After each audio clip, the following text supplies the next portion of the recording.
I deliver pizza and I'd been having a really busy night, non-stop back and forth, without any time to even pause and take a leak. I'd been so busy that I wasn't really thinking about bathroom breaks. But we're also going through a bit of a heat wave in our area, so I've been drinking copious amounts of water. All of a sudden, as I was driving to this particular delivery, the urge to go hit me. Like, things went from 0 to 60 in an instant. Thankfully I was close to the customer so could get this one over with quickly. Or so I thought.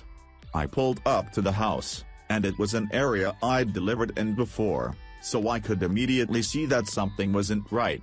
All the lights were off in the house, not even the glow of a television or anything. It was extra apparent because the streetlight closest to the door happened to be out of order. And on top of it all, the block was dead quiet. This is a big university area, and obviously there aren't many student trenders in July, but there had to be, at least one person, because someone ordered this pizza. Maybe they just like sitting in the dark or they were out back in the yard, whatever. I just didn't want to get out of my car and knock on a quiet house in the middle of the night, around 9:30 p.m., without first checking that I had the correct address and the customer was inside. It was scorching that night, even after sundown. My car's AC is a joke, and the piping hot pizzas don't help things much, so I have to try and open the car door as infrequently as possible to keep any cool air in. I called the number the customer provided and the voice on the other end said, kind of brusquely and out of breath, "Yeah?" I just tried to keep it clear and concise, "Hey, it's your pizza out front but there doesn't appear to be anybody home?" And the customer replied, still gasping for air, "Yeah, I'm not home." I had to pee so badly by that point that I was much less patient than I'd otherwise be with the customer right out of the gate. "Well, then we're going to have to terminate the order, because I've arrived in the stated delivery window and you were supposed to pay in cash, so, I don't know what to tell you. Plan ahead next time." I instantly regretted letting my bladder do the talking for me as the voice on the other end came through more clearly as a young, bubbly, and very distraught girl who couldn't have been older than 20 or 25. "Oh my gosh, I'm so sorry, I was running down the street so I could barely hear you," she cried. "I just switched you out of my AirPods. Is that better? Sorry, I completely lost track of time at work, but I knew you were coming. That's why I'm literally running home right now. Please don't leave, I'm starving and I don't have a car. Seriously, please don't leave. 5 minutes tops, okay? I know what it's like to be hungry, and running late, and have no car but not live near any restaurants." Plus, when I heard her voice I began to remember more specifically having delivered to this place a couple times before, and she'd always been perfectly nice. Now I felt bad for snapping at her. I tried to walk it back, while simultaneously looking out my window for potential spots to pee. No, my bad, I'm letting the heat get to me and it's not your fault. No need to rush. See you when you get here. I hung up and, while surveilling the street, was starting to think I was really out of luck. All the other houses had people in them, and were close together, so there were no clumps of trees or out-of-the-way patches of land or anything. Of course I had just tossed my empty water bottle at the last delivery, because I'm an idiot.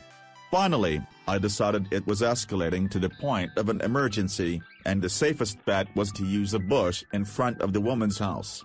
She wasn't home. The street light was out so no one would see me. The people who were home were inside. My car was parked across the street and we're a small shop who don't wear uniforms, so if someone did spot me, they'd have no way to connect me to my employer. Animals pee outside all the time, humans are animals. This is fine. I scurried over to the tallest bush in her front yard. She didn't really have much of a yard, more just a walkway lined with bushes and flowers that ran adjacent to her front door.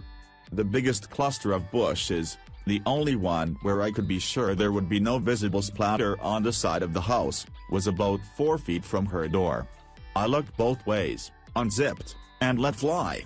After the initial millisecond of relief, I noticed the sound was way off, more like pissing on something solid than something leafy. I started panicking, thinking I'd aimed wrong. But once I start, I can't stop midstream, so I kept squinting into the darkness to see if maybe I was hitting a key rock or something and could just move a few inches over. Instead, all of a sudden, I heard a way more concerning noise. A deep voice exclaiming, "What the fuck?" And before I could turn around, assuming I'd been caught by a neighbor, a man came leaping out of the bushes. He blew by me, brushing my golden shower off him as did.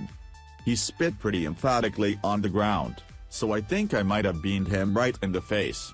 I didn't see where he went after a few paces, but, though this next part is kind of a blur, I do think I remember hearing a car screech out from a bit further away after a minute. I'd gotten some night vision by that point, so I was able to make out his height, build, and outfit, but only the most general details of each. I was in such shock that I didn't even put my dick away. I just stood there trying to figure out what had happened. The reality was so terrifying that my mind refused to accept it, and impulsively searched for a reasonable explanation that could make everything okay. I thought, could these bushes lead to some backyard area and just looked like they were against the house? Could they have been obscuring an open window? My inner voice was desperately screaming, "Bruh, that man was wearing a hoodie in 90-degree weather. That was a bad man. You're in a bad situation." But the very idea that I was within inches of a guy who would be hiding in bushes at all, let alone in front of a young woman's house at night, just wasn't something I was ready to grapple with yet. I was coping by not coping. My fight or flight response totally failed me at that point, because my dumbass did the absolute last thing I should have done, and approached the bushes to try and validate this. There must have been a good reason for a man in a hoodie to be behind these bushes in the middle of the night. Theory. So I walked over to the side, turned on my phone flashlight, and tried to peer around the line of shrubbery. Pro tip, as scary as things may look in the dark, seeing them with a single beam of your flashlight can sometimes make it even worse. That's when I saw the bag. There was a tattered drawstring bag sitting behind the bushes, slightly splashed with pee. But I was in such a moronic daze from shock that I groped around for it, thinking, see? This is it, this will explain why he was back here. It explained it. Once I maneuvered it over and pulled it open, I saw a sharp knife, a roll of duct tape, and a bottle of pills. The delusions officially broke at that point, and all the adrenaline, endorphins, and self-preservation instincts that had been suppressed kicked in 10 times over. I became whatever the opposite of dazed is. More laser-focused than I have ever been in my life, with one singular goal: get back to my car. I dropped the bag, booked it across the street, got in my car, and slammed the pedal to the floor before the door was even all the way closed.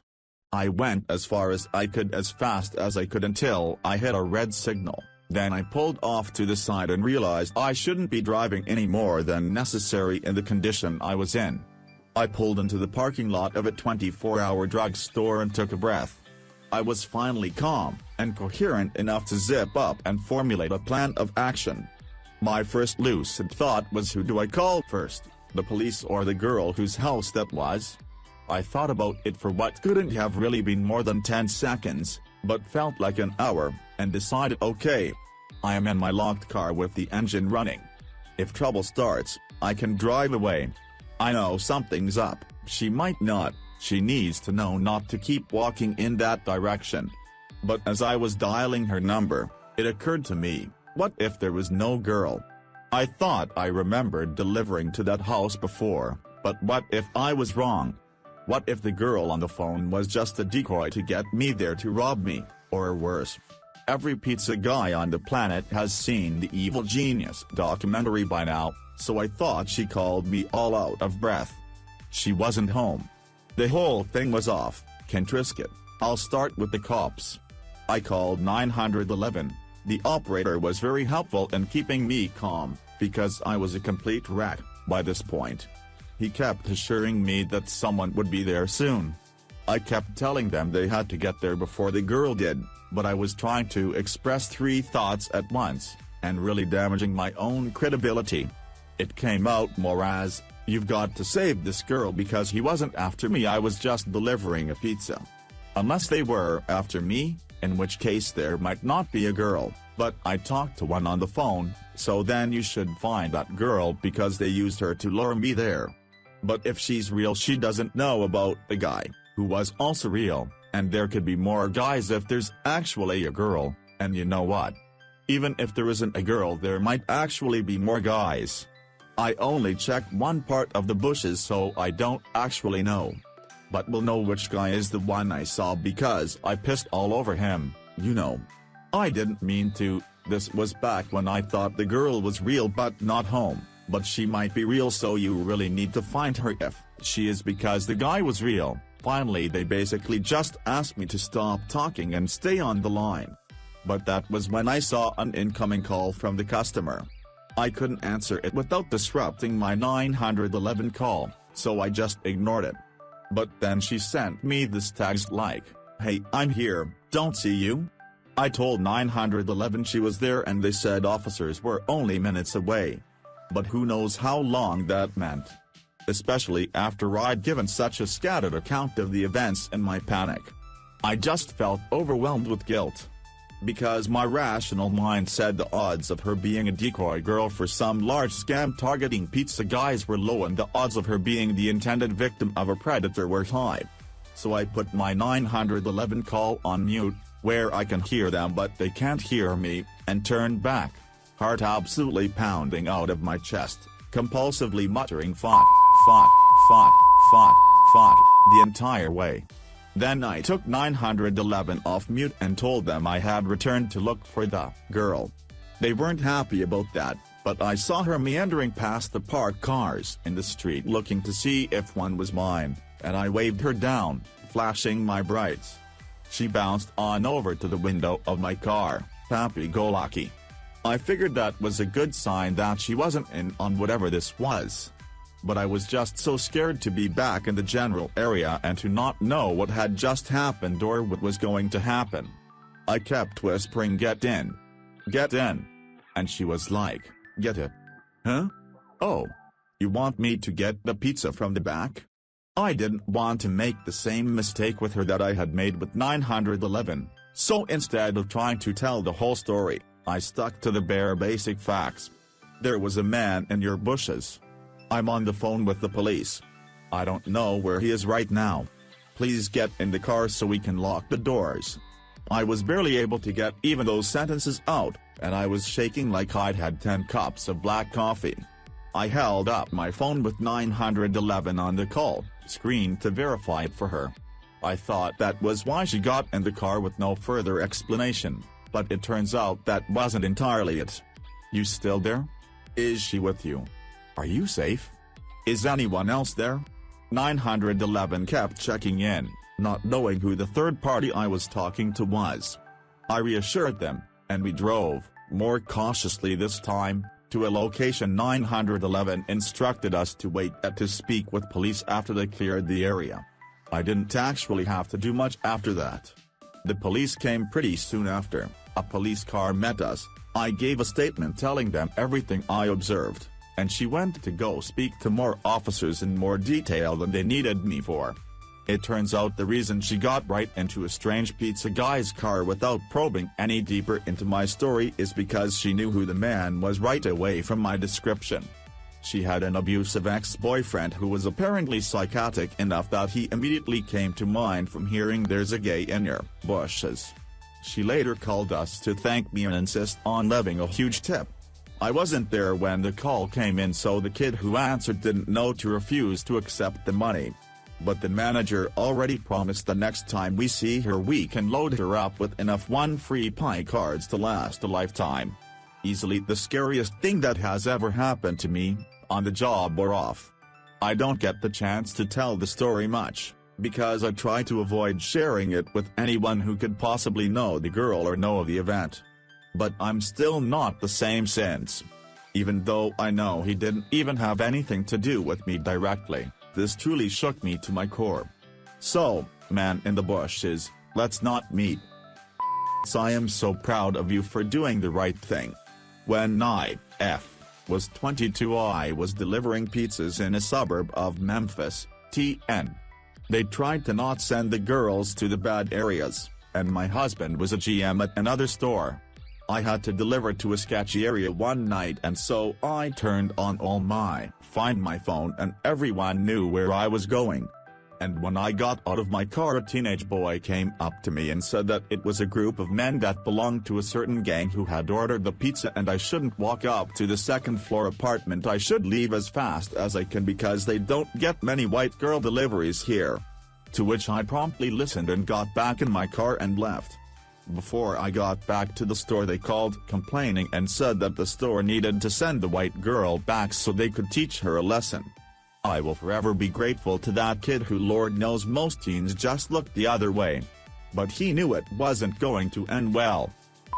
I was once sitting in my parked car with the lights off waiting for a friend, and I watched the pizza guy look in all directions and then pee directly onto the side of his own idling car about a foot from my car window with no clue I was there. I was shook and felt weird having seen him in what he thought was a private moment. Loved reading about how this predicament feels from your side of the coin. Seriously though, you handled things very well given the situation you found yourself in.